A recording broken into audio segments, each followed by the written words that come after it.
February was not the best reading month I've had in a while, but still, let's talk about it.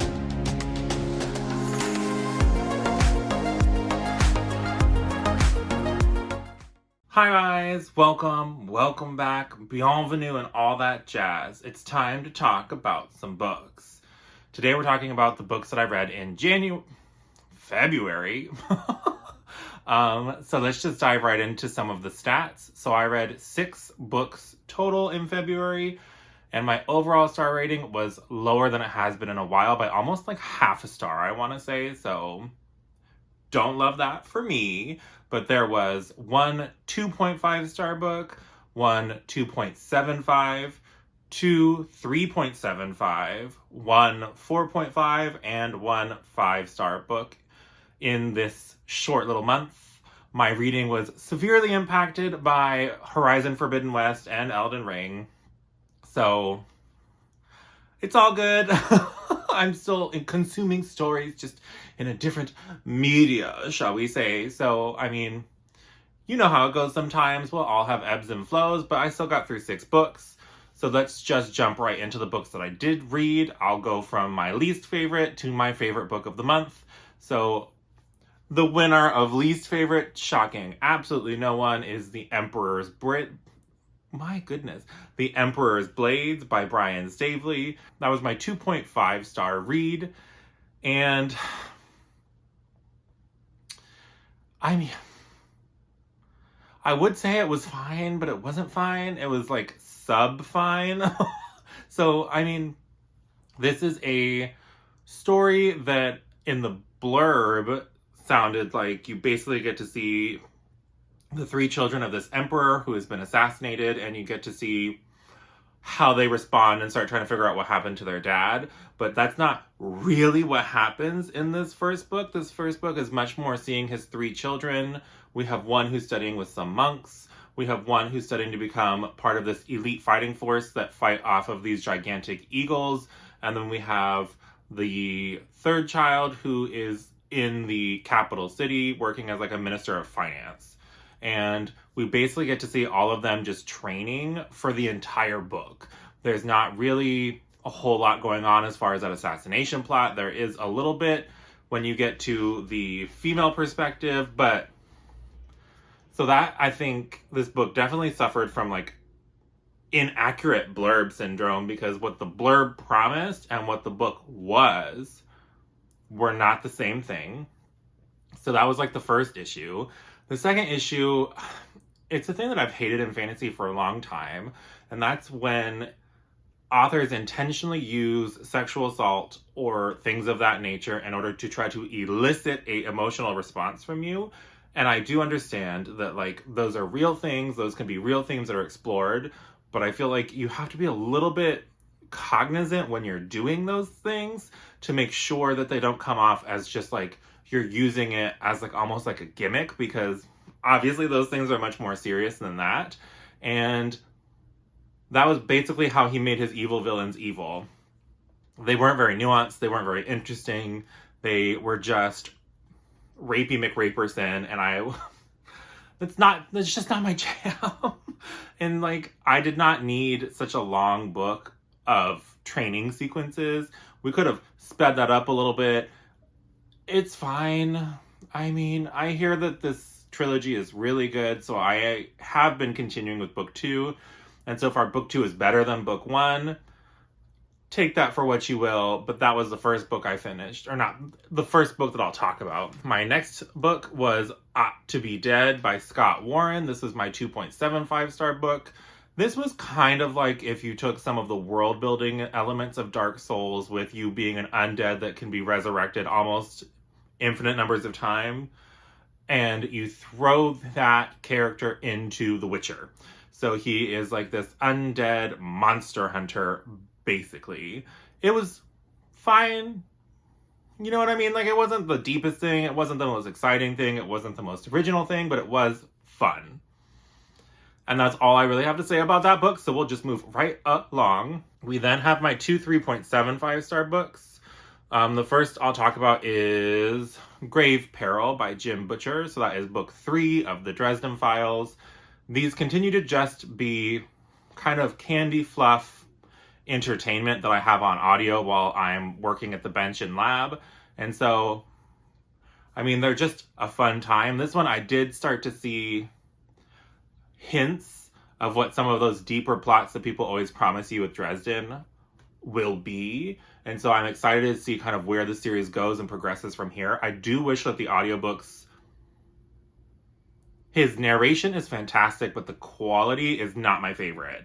I'm not used to hearing so much like of the breathing and swallowing in the audiobook. And so I was just like, those things I'm kind of like, when I have to listen to them, I'm like, oh God. So I like turn it down a little bit lower so I hear them less. But I hear that like the quality of the audiobooks gets better at some point. So I hope that's true, because I do really enjoy his narration style. But like, bruh, were you like up in the mic just like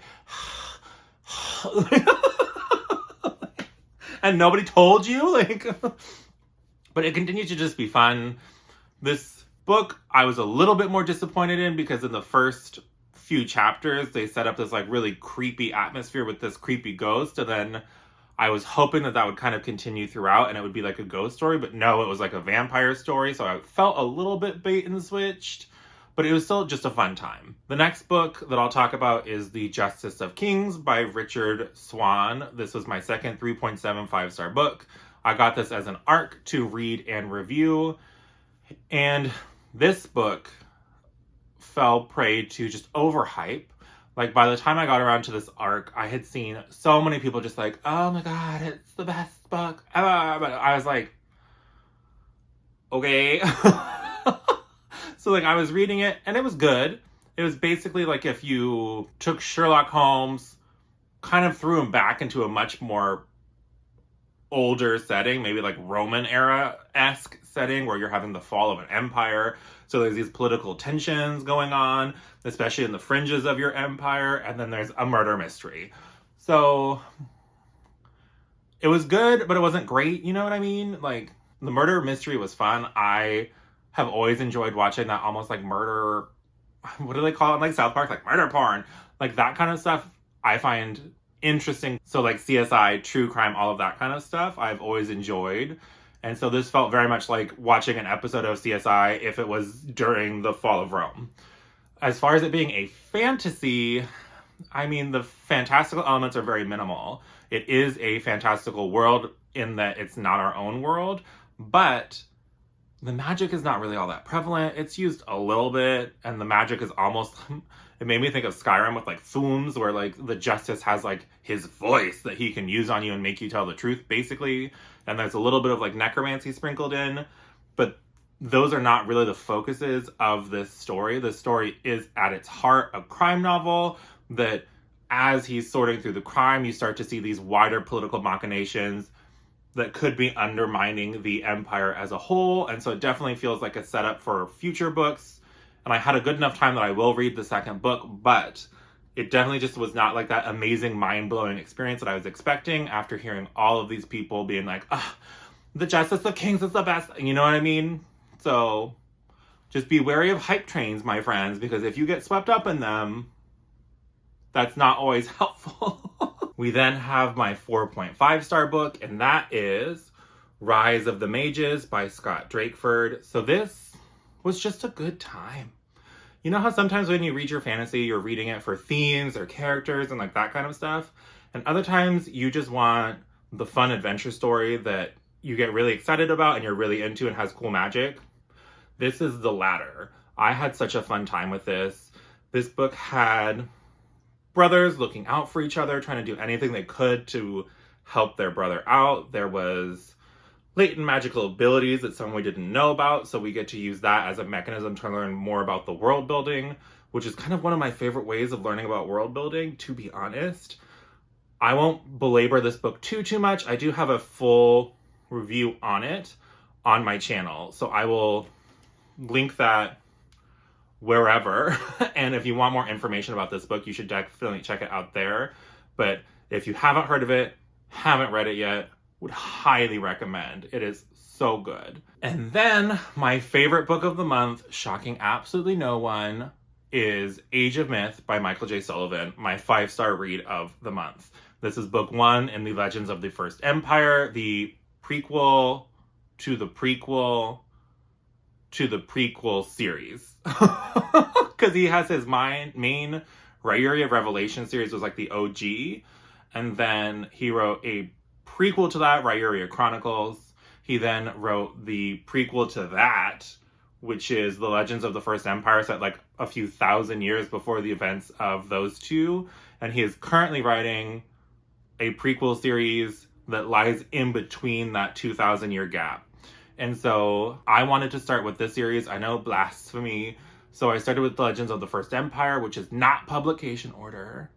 But I had heard from my friend Jashana that in the main series, the Ryuria Revelations, that happens thousands of years later, you hear some of the legends and you get to see how time has warped the truth and has maybe minimized certain characters, overemphasized other characters. Like, you really get to see the effects of time on history, and that just sounds so cool. And so I wanted to start here. I also love me some epic fantasy, and so I wanted to start with the epic fantasy series.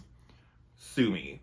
I loved this book, though. It is almost set in like a Stone Age-esque era where humans live in these little clans and they kind of vie with each other for limited resources, and those human clans are kind of sequestered in the crap part of the world because the Frey, basically elves, are these uber magical, uber powerful beings that the humans think are actually gods. And in the very beginning of our story, the humans managed to kill one of these Frey, showing that they are not godlike and immortal in fact, and that kind of precipitates everything else that I assume comes next.